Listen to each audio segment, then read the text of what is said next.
Mesdames et messieurs, le Battle Bus vient de larguer une mise à jour explosive. La saison 2 du chapitre 6 de Fortnite débarque, et on va décortiquer tout ce chaos organisé comme un scientifique fou analysant une potion instable. Préparez-vous à un torrent d'XP, des armes qui envoient du lourd et des braquages qui feraient pâlir les plus grands gangsters. Installez-vous confortablement, on plonge dans le vif du sujet. Première observation, Epic Games a encore décidé de jouer aux architectes fous avec une carte qui a muté comme un organisme sous radiation. 5 nouvelles villes, dont Crème City, qui sent bon le retour de Tilted Towers.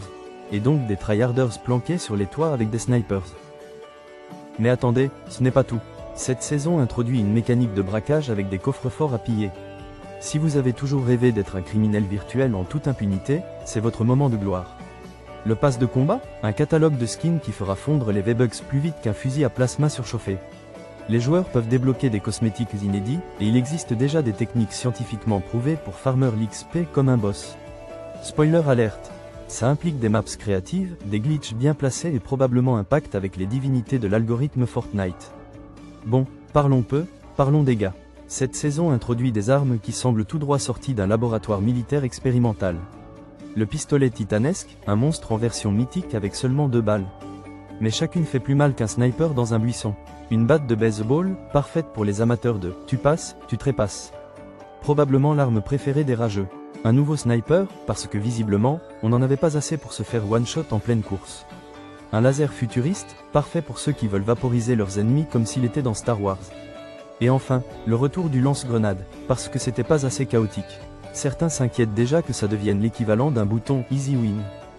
Oui, vous avez bien entendu. Fortnite passe en mode finance parallèle avec des pièces de crypto-monnaie à échanger sur un marché noir in-game. Bienvenue dans le monde du capitalisme sauvage où votre survie dépend d'un taux de change virtuel. Mais ce n'est pas tout. Des médaillons spéciaux permettent d'obtenir des boosts comme la vitesse de sprint ou une résistance accrue. C'est comme un modeur qui aurait oublié de cacher son code de triche. Si vous voulez rush le pass de combat sans vendre votre âme aux quêtes hebdomadaires, voici le plan. Direction les maps créatives où des glitches d'XP vous transforment en machine à level up. Entre une map Ultra Red Blue, remplie de coffres cachés et une autre qui vous récompense à chaque kill, vous aurez votre tiers 100 avant que les DVS ne réagissent.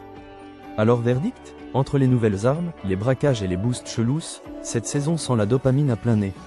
Mais une inquiétude subsiste, le lance-grenade pourrait bien devenir l'arme la plus broken de l'histoire, réduisant le skill gap à néant. Et toi, qu'est-ce que tu penses de cette mise à jour? Dites-moi en commentaire si vous pensez que cette saison va être du pur génie, ou un désastre annoncé. Si cette vidéo t'a appris quelque chose ou juste fait sourire, alors like, abonne-toi et active la cloche, sinon ton premier coffre légendaire sera rempli de bandages. Ne prends pas ce risque.